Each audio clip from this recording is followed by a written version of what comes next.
Bon, l'Iran continue de mettre la misère aux Américains, les gars. Ils ont refermé le détroit d'Ormuz. Ah oui, alors tout allait bien jusqu'à vendredi matin. On nous disait oui, tout va bien, mais oui, tout va bien dans le meilleur des mondes.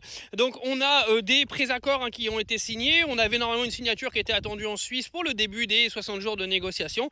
Et patatras, J.D. Vance, donc le vice-président américain, a donc annulé sa venue en Suisse pour signer le petit papier.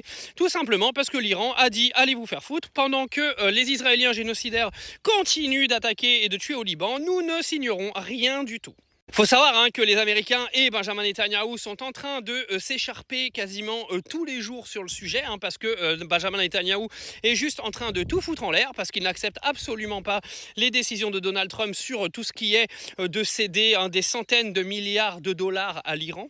Ah bah oui, Benjamin, il a fait venir Trump, il veut pas qu'il s'en aille, le gars, parce qu'il fait le travail à sa place. De toute façon, les Américains, ils font tout le travail des Israéliens depuis le début. Donc le mec, il va tout faire pour niquer les potentiels accords, surtout que Donald Trump est en train de faire des accords tout simplement parce qu'il sait plus quoi faire et qu'il faut bien qu'il se barre. Surtout qu'il y a les élections de mi-mandat qui arrivent aux États-Unis, il a plutôt intérêt à essayer de redorer un petit peu son image avant les élections parce que sinon c'est mort pour lui. Mais il faut savoir que Benjamin Netanyahou, alias le génocidaire, il y a également des élections qui vont arriver en Israël et les Israéliens voient d'un très mauvais œil le fait que Benjamin Netanyahou ne bombarde plus le Liban.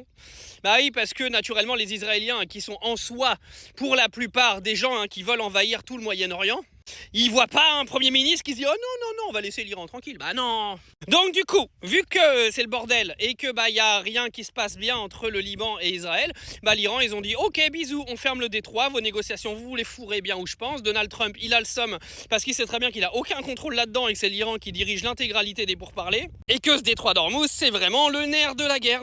C'est con parce qu'avant le 28 février, le détroit d'Ormuz, il allait très bien. Et aujourd'hui, Donald Trump, il se bat juste pour qu'il soit réouvert partiellement jusqu'à une possession définitive par Oman et l'Iran. Je vous jure les gars, c'est de la folie ce qui est en train de se passer. On se disait il y a 3 jours, hop, on a enfin vu le bout du tunnel. On pensait déjà qu'Air France, ils allaient reprendre leur vol vers Dubaï. Ouais, non.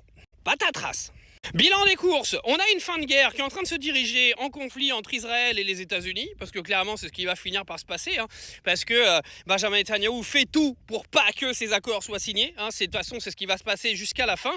Donald Trump a-t-il les couilles assez solides pour tenir tête à son ami génocidaire? Ça c'est la question qu'il faut se poser. Bon, j'ai dit 3 fois le mot génocidaire en une vidéo. Génocidaire, 5 fois, on verra si la vidéo elle part. Je compte sur vous pour la partager, mes copains. Mais bon, voilà, Donc ça continue de se foutre sur la gueule entre le Hezbollah et les Israéliens. C'est les Libanais qui meurent tous les jours à cause de cette bande de dégénérés. Mais tout va bien, tout va bien. Tout ça pour vous dire que le contrôle de cette fin de guerre, il appartient absolument pas aux Américains, parce que les Iraniens ont encore une fois décidé de tout foutre en l'air en fermant le détroit d'Ormuz. C'est eux qui contrôlent tout.